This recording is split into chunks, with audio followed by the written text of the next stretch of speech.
उस पांच भौतिक गुरु नहीं, वो जो गुरु तत्व है, ईश्वर तत्व जैसे है, जैसे गुरु तत्व है, उस गुरु तत्व से हमारा संपर्क होगा।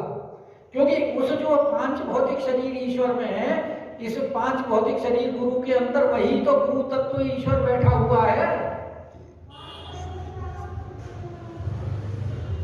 इसीलिए उन्होंने बड़ा स्पष्ट कर दिया गुरु वंदना में, जीवेर निस्तार लागी नंद सुत हरि।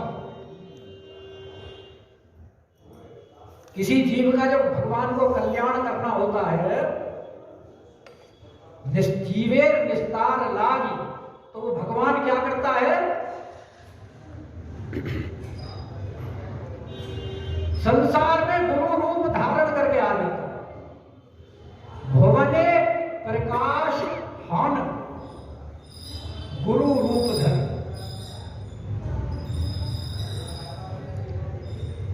इसीलिए गुरु के अंदर और भगवान के अंदर कभी भेद नहीं मानना चाहिए। अगर गुरु और भगवान में भेद मान लिया तो फिर आप उस वस्तु को प्राप्त नहीं कर सकते। आज मेरा दिमाग कहीं और चला गया, कथा से हट गया। ये भी जरूरी है, ये सुना दो। यही बताओ, गुरु तत्व का प्रसंग शुरू हो गया तो गुरु तत्व पर ही चल पड़ेगी। नहीं, गंगा तो अपने जाके में बहती है, ऐसी बात नहीं है। इसीलिए कहते हैं हम कह जाते हैं महिमाएं गुरु कृष्ण एक करी जान। जो भगवान है वही गुरु है, जो गुरु है वही भगवान है। बल्कि कबीरदास जी तो ये कहते हैं कि भगवान से भी गुरु बड़ा है। गुरु गोविंद दो खड़े काके लागू पाए, और बलिहारी गुरु आपने जिन गोविंद दियो बताए। किशन से कौन बड़ा, राम किशन से कौन बड़ा।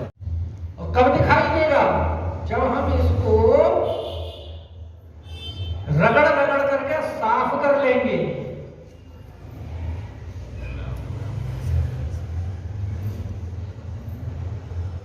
श्री गुरु चरण सरोज रज, निज मन मुकुर सुधार। क्या सुधारने की बात है यहाँ? निज मन मुकुर। हम रोज ये पढ़ लेते हैं, लेकिन इसके ऊपर विचार कम करते हैं। अगर हम विचार करें तो हमें इनके भाव समझ में आए। दर्पण क्या है? हमारा मन ही तो दर्पण है। निज मन मुकुर, और सुधारने का मतलब इसको साफ करो। कैसे साफ करो? दर्पण साफ करने के लिए है, जैसे रगड़े की आवश्यकता होती है, गुरु के चरणों रज, तो गुरु के चरणों की रज से साफ। और गुरु के चरणों की रज क्या है? गुरु के जो वचन हैं,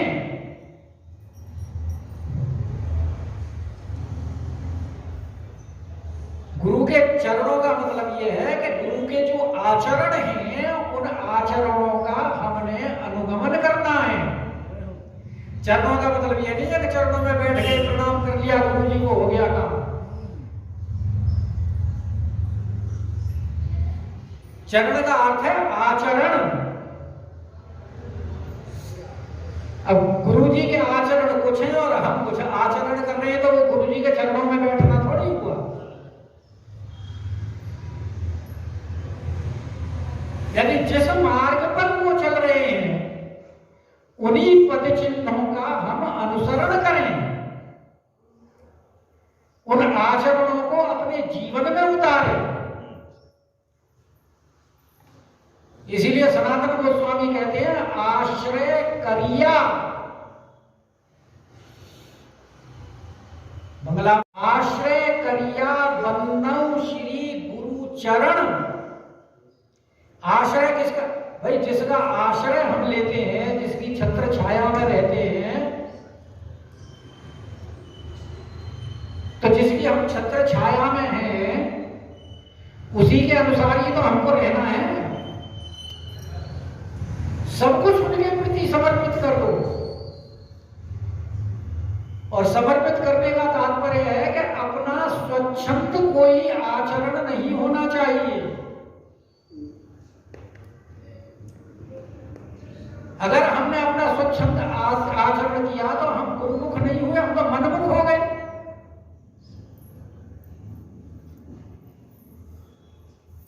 गुरु का आश्रय तो तब है जब हम गुरुमुख हों, जिस प्रकार गुरु जी कह रहे हैं उसी प्रकार आचरण करें। और अगर हमने थोड़ा सा भी विपरीत किया तो हम मनमुख हैं, फिर तो जो हमारा मन कह रहा है उसके हिसाब से चल रहे हैं।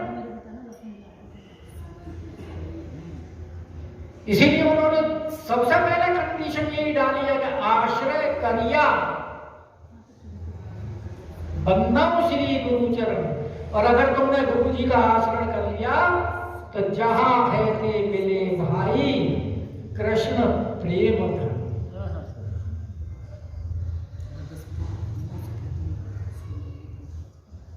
प्रेम धन की अगर प्राप्ति करनी है, अगर उनका आश्रय कर लिया तो फिर आपको प्रेम धन सहज प्राप्त हो जाएगा।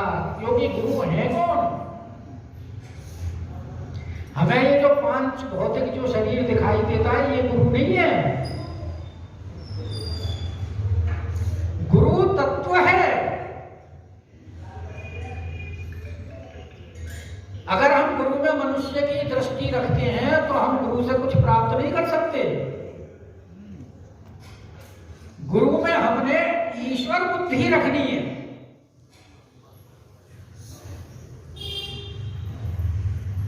और ईश्वर बुद्धि रख करके हमने उनकी सेवा करनी है। आगे बताओ, पूरा करो स्टैंड। और क्या? गुरु आगे अधीन, राम किशन से कौन बड़ा?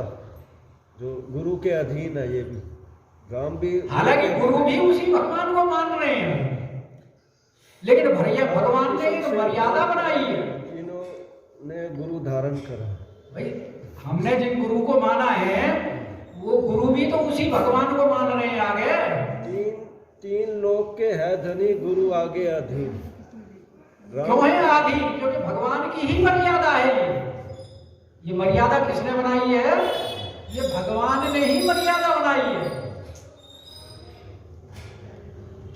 इसीलिए जब वो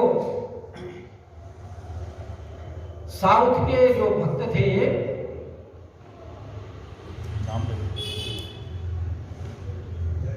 नामदेव को भगवान के साक्षात वार्तालाप होती थी,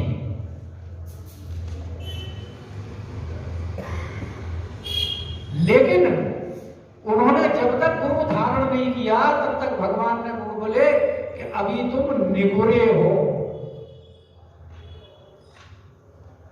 और गोरा कुम्हार की लड़की के यहाँ, गोरा कुम्हार के यहाँ जब सारे भक्तों का वहां बैठे हुए थे तो उस समय ये भक्तों में संतों में प्रश्न हो गया कि इनमें कच्चा कौन है और पक्का कौन है।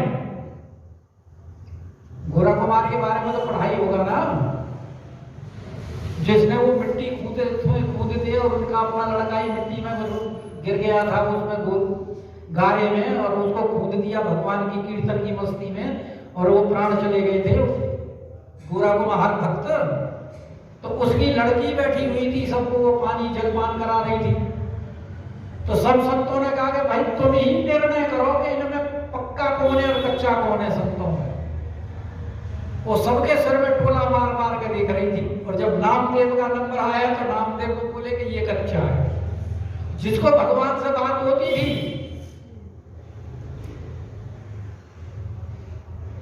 तो उसने फिर भगवान से जाके कहा, भगवान बोला ठीक ही तो कह रही है, तुमने अभी गुरु धारण, जब तक गुरु धारण नहीं करोगे तब तक तुम पक्के नहीं हो, क्योंकि ये मर्यादा तो मेरी ही बनाई हुई है। और भगवान उसी को ही स्वीकार करते हैं जो भगवान के भक्त का आश्रय लेता है। गुरु के प्रसंग में बहुत सी आपको कथाएं मिल जाएंगी। आप ये देखो, द्रोणाचार्य जी ने एकलव्य को गुरु बनाने से मना कर दिया।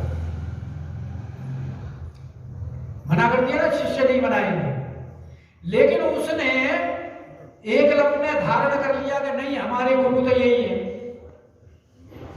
और उसने उनकी एक मृत्तिका की मिट्टी की प्रतिमा बनाई और उनको गुरु मान का अभ्यास प्रारंभ किया। तो जो गुरु तत्व है, गुरु तत्व तो ईश्वर तत्व ही तो है ना, उस गुरु तत्व ने उसके हृदय के अंदर ऐसा उद्बोधन किया कि जो गुरु द्रोणाचार्य साक्षात होकर के नहीं सिखा पाए अर्जुन को, वो उसने उस प्रतिमा से सीख लिया।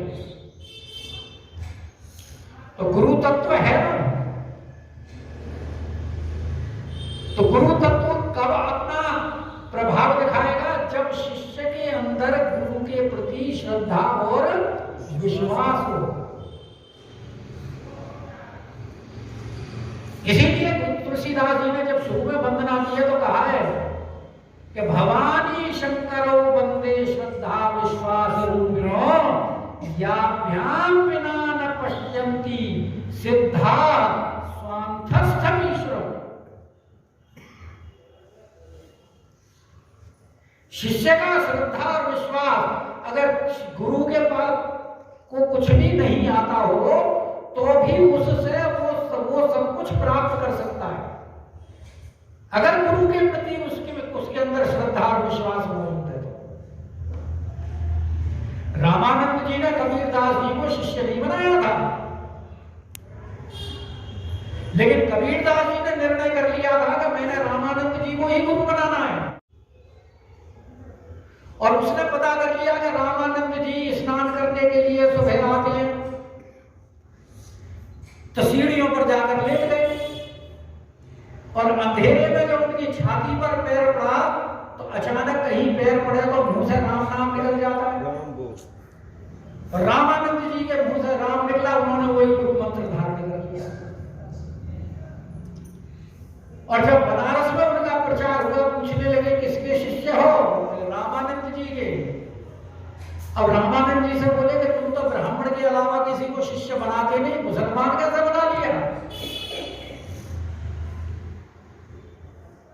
और जब गुरु कबीरदास जी की ख्याति बढ़ी तो रामानंद जी को विवश होकर के कबीरदास जी को शिष्य स्वीकार करना पड़ा। तो गुरु के प्रति अगर तुम्हारी श्रद्धा और विश्वास है तो वो जो गुरु तत्व कृष्ण तत्व है वो स्वयं तुम्हारे हृदय में उतर जाएगा।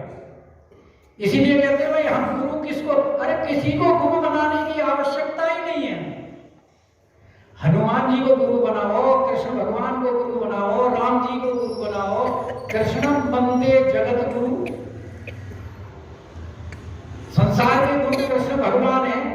हनुमान जी का तुम रोज पाठ करते हो, हनुमान चालीसा, जय जय जय हनुमान गोसाई कृपा करो गुरुदेव की नाई।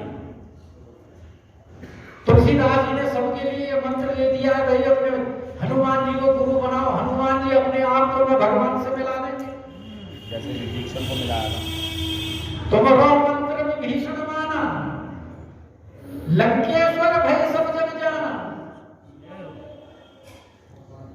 क्योंकि हनुमान जी के पास ही राम रसायन तुम्हारे पासा। रसायन क्या करता है? जोड़ता ही तो है, और कभी धोखा नहीं देगा। रसायन का काम क्या है? जोड़ना। और जुड़ना किसके साथ चाहते हो? राम जी के साथ।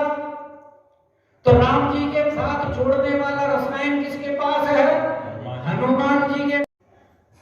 तो हनुमान जी की शरण में जाओ, अपने आप राम जी से जोड़ देंगे। तुलसीदास जी भी हनुमान जी की बातें की, राम रसायन तुम्हारे पासा सदा रहो रघुपति के दास। और भजन करो हनुमान जी का, तुम करो भजन। और पावे किसको? राम जी को।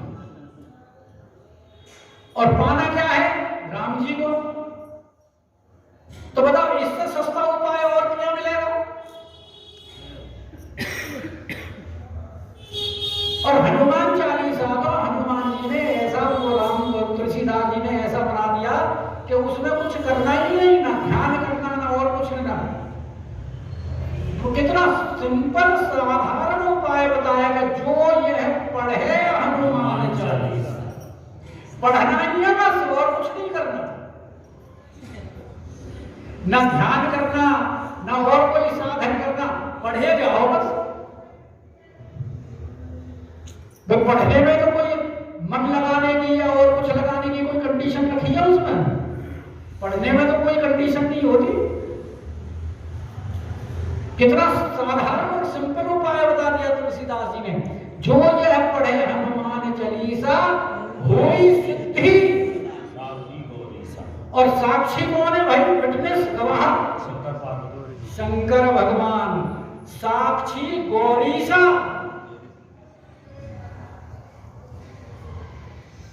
आज का तो समय इसी में हो गया।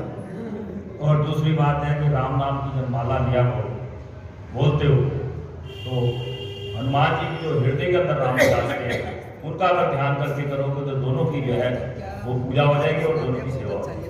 है? दोनों का ध्यान। बहुत अच्छा प्रश्न सुना दिए, ये तो कोई बात नहीं। आज की कथा का विश्राम यही बोलिए राजा आज हनुमान जी ने अपना